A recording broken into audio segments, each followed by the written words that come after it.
Before we begin, I'd like to apologize in advance if I sound a little ill. I am and have been extremely sick over the past few uploads, but the show must go on, so I hope you enjoy.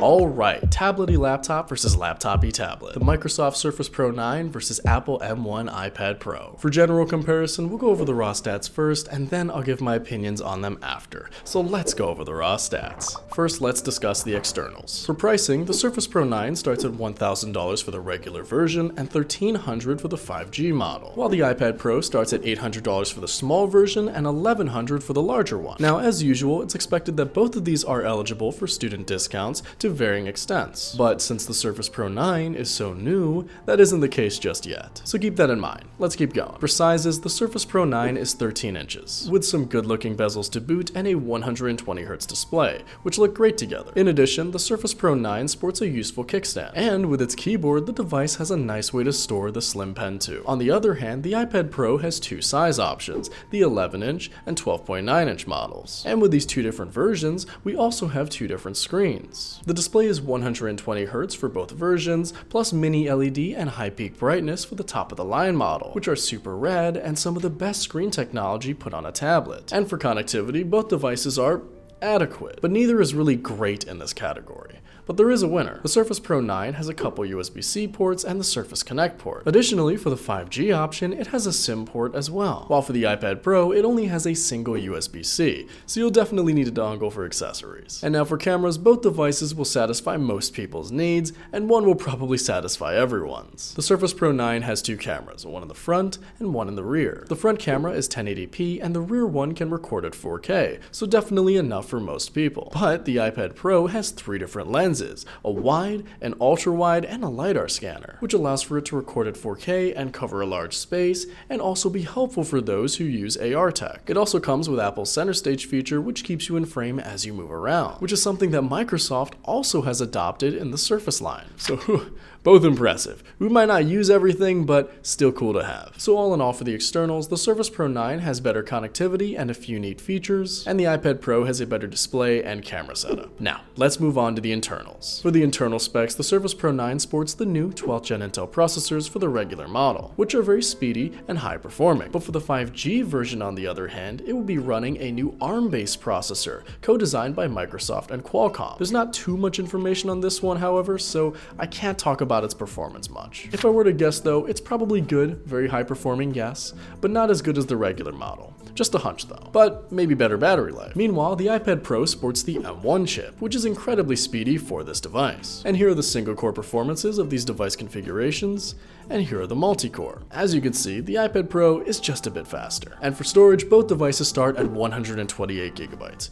Which is fairly low, but they can be configured with more at an increasing price. And the Surface Pro 9 is a little bit cheaper than the Surface Pro 8. So at its predecessor's retail price, the Surface Pro 9 can be configured with 256GB, so a little improvement there from Microsoft. And now for battery lives. The Surface Pro 8 was known for not having a great battery, with a fairly low average, while the iPad Pro gets 10 hours on average, and even higher than that for many users. The Surface Pro 9, on the other hand, is claiming 15.5 hours for the regular model and 19 hours for the 5G version, which are great, but since these aren't tested, I can't count them in the final scoring of these devices, but that's good to know. And both the Surface Pro and iPad Pro have facial recognition security software, with the Surface Pro sporting Windows Hello and the iPad Pro having Face ID. And finally, for the operating systems, the Surface Pro runs Microsoft Windows 11, while the iPad Pro runs Apple iPad OS. Keep in mind that these are two completely different operating systems altogether, so we'll be discussing that in my verdict. But in summary, the iPad Pro has faster internal specs. Let's get on to my verdict. So, which device should you buy? A tablet-y laptop or a laptop-y tablet? Right off the bat, I gotta say that these are very different devices, as I've stated in a couple other videos. A tablet-y laptop, such as the Surface Pro 9, is a laptop that has some functionality of a tablet, such as with the touchscreen, while a laptop-y tablet, such as the iPad Pro, has a few features of a laptop, such as the ability to write and edit documents with its keyboard. They're both fairly hybrid devices that can be used in multiple ways, which is very convenient and why I like them. Now, in my opinion, the Surface Pro does adopt more features from a tablet than the iPad Pro does from a laptop, however, such as the striking form factor. But to Apple's credit, it wants to make the iPad Pro distinct from the MacBook line. So given that both these devices are good and have great features, which is better for you? With these device comparisons, I always prefer to focus on your needs first. So which device satisfies those needs? Will you be surfing the web, taking a lot of notes or drawing? Or will you perhaps be running a lot of different computer-esque programs? Do you need a primarily tablet experience, or more of a computer one? That's the bottom line of this comparison. These are two very different devices. Going back to what I said previously, they run very different operating systems. The Surface Pro runs Windows, a typical computer OS, meaning you can run anything a typical PC can, while the iPad Pro runs iPad OS, a mobile-based operating system, meaning you can do anything a typical phone or tablet can. So their core functionalities differ by quite a bit, and there are advantages and disadvantages for each option.